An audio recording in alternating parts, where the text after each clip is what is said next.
Hello friends, हमारे YouTube channel exam मंत्रा में आप सभी का हार्दिक स्वागत है। मैं आपके साथ सरिता। दोस्तों, रीट भर्ती 2021 को लेकर एक नई अपडेट निकल कर आ रही है। दोस्तों, रीट भर्ती प्रक्रिया पर हाई कोर्ट ने इस प्रक्रिया पर रोक लगा दी है। तो देख लेते हैं पूरी खबर क्या है। क्या रीट पेपर लीक मामले में जो नए नए खुलासे एसओजी कर रही है, उन खुलासों को देखकर क्या हाई कोर्ट ने रीट पेपर लीक मामले में रोक लगा दी है, या फिर ये भर्ती प्रक्रिया वो जारी है, या फिर इस पर रोक लग जाएगी। तो अपन देख लेते हैं कि ये पूरी खबर क्या है। क्या रीट पेपर लीक मामले में 32,000 प्रक्रिया पर रोक लगाई गई है या नहीं लगाई गई है। तो दोस्तों, विवादों में घिरे रीट 2021 को लेकर 8 फरवरी को हाई कोर्ट सुनवाई करेगा। तो 8 फरवरी को हाई कोर्ट सुनवाई करेगा रीट भर्ती 2021 को लेकर।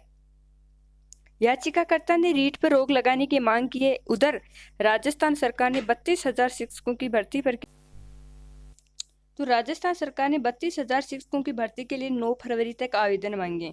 कब तक मांगे? 9 फरवरी तक। पेपर लीक में एसओजी जांच भर्ती प्रक्रिया और अदालत में सुनवाई के बीच शिक्षकों की नौकरी का सपना देख रहे जो लाखों युवा परेशान हैं। शिक्षक की नौकरी का सपना देख रहे लाखों युवा परेशान है। रीट के रद्द होने या फिर भर्ती लटकने की है आशंका। दरअसल रीट भर्ती प्रक्रिया को रद्द कर सीबीआई जांच कराने की मांग को लेकर याचिकाकर्ता भागचंद शर्मा राजस्थान हाईकोर्ट की जयपुर बेंच पहुंचे हैं। अलग अलग मांग को लेकर इस सिलसिले में अब 3 याचिकाएं दर्ज हो चुकी हैं। जस्टिस महेंद्र गोयल की खंडपीठ 8 फरवरी को इन सभी पर एक साथ सुनवाई करेगी। जो 3 याचिकाएं दर्ज हुई हैं, उन पर तीनों में एक साथ 8 फरवरी को सभी पर एक साथ सुनवाई होगी। और भागचंद ने कहा कि एसओजी ने रीट पेपर लीक माना है। भागचंद ने बताया कि एसओजी ने रीट को लीक माना है। और इसके बाद सरकार ने माध्यमिक शिक्षा बोर्ड के अध्यक्ष तो दोस्तों 2 याचिकाओं में मांग है कि भर्ती प्रक्रिया पर रोक लगे। याचिकाकर्ता के अधिवक्ता राम प्रताप सैनी ने बताया कि राज्य सरकार की जांच एजेंसी एसओजी खुद मान चुकी है कि पेपर शिक्षा संकुल से चोरी हुआ है। तो राम प्रसाद सैनी ने अपनी याचिका में बताया है कि जांच एजेंसी है जो राज्य सरकार की एसओजी, वह खुद मान चुकी है कि पेपर शिक्षा संकुल से चोरी हुआ है और पेपर करोड़ों रुपयों में बेचा गया है। ऐसे में भर्ती प्रक्रिया को रद्द करना चाहिए। और जब ऐसा हो गया है, पेपर चोरी हो चुका है, करोड़ों रुपए में बेचा जा चुका है, तो इस समय इस भर्ती प्रक्रिया को रद्द करना चाहिए। जांच पूरी होने तक नियुक्ति प्रक्रिया पर भी रोक लगानी चाहिए, क्योंकि अगर नियुक्ति प्रक्रिया को नहीं रोका गया तो परीक्षा में अपात्रों को नियुक्ति मिल जाएगी और योग्य अभ्यर्थी बाहर हो जाएंगी। अब तीसरी याचिका जो लगाई गई वो क्या है? तीसरी याचिका में पूरी भर्ती प्रक्रिया रद्द न करने की अपील की गई है। जो तीसरी याचिका दर्ज की गई है उसमें पूरी भर्ती प्रक्रिया रद्द न करने की अपील है। दूसरी तरफ हाईकोर्ट में अमरचंद मीणा और अन्य की ओर से दायर याचिका में कहा गया है कि कोर्ट पूरी भर्ती प्रक्रिया को रद्द नहीं करे। याचिकाकर्ता ने अधिवक्ता हंसराज निब्बर ने बताया कि लेवल फर्स्ट का पेपर लीक नहीं हुआ था। जो याचिकाकर्ता हैं, उनके अधिवक्ता हंसराज निम्मन ने बताया कि लेवल फर्स्ट का जो पेपर है वो लीक नहीं हुआ था। एसओजी ने भी ऐसा मानना है कि रीट पेपर लेवल 1 का जो पेपर है वो आउट नहीं हुआ, जबकि सेकंड लेवल का पेपर आउट हुआ था। लेवल 2 का ही पेपर लीक हुआ है। ऐसे में पूरी भर्ती को रद्द नहीं करने के साथ साथ लेवल 1 की प्रक्रिया पर रोक लगाई नहीं जाए, ऐसा तीसरी याचिका में बताया गया। तीनों पर एक साथ सुनवाई करेगी अदालत। सबसे पहले 28 जनवरी को छात्र बागचंद ने रीट भर्ती परीक्षा परिणाम पर रोक लगाने की याचिका दायर की थी। सबसे पहले बागचंद ने 28 फरवरी को यह याचिका दर्ज करवा दी थी। इसके साथ ही एडवोकेट राम प्रसाद सैनी ने भी रिजल्ट रोकने की याचिका लगाई थी।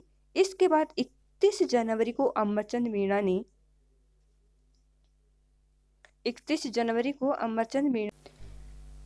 रीट लेवल 1 का परीक्षा परिणाम जारी करने की मांग को लेकर अदालत पहुंच गई। अब गुरुवार को इन तीनों याचिकाओं पर सुनवाई की तारीख तय की गई। तो गुरुवार 28 फरवरी को तीनों याचिकाओं पर एक साथ सुनवाई की जाएगी। राज्य सरकार ने नहीं मानना है पेपर लीक। राज्य सरकार अभी भी रीट पेपर लीक नहीं मान रही है। पेपर लीक प्रकरण पर होने वाली सुनवाई से पहले हाईकोर्ट की ओर से राज्य सरकार को नोटिस जारी होने के बाद सरकार ने अदालत में जवाब पेश किया। इसमें राज्य सरकार ने माना कि पेपर भले ही परीक्षा से पहले बाहर आ गया था, लेकिन इसे लीक की श्रेणी में नहीं रखा जा सकता।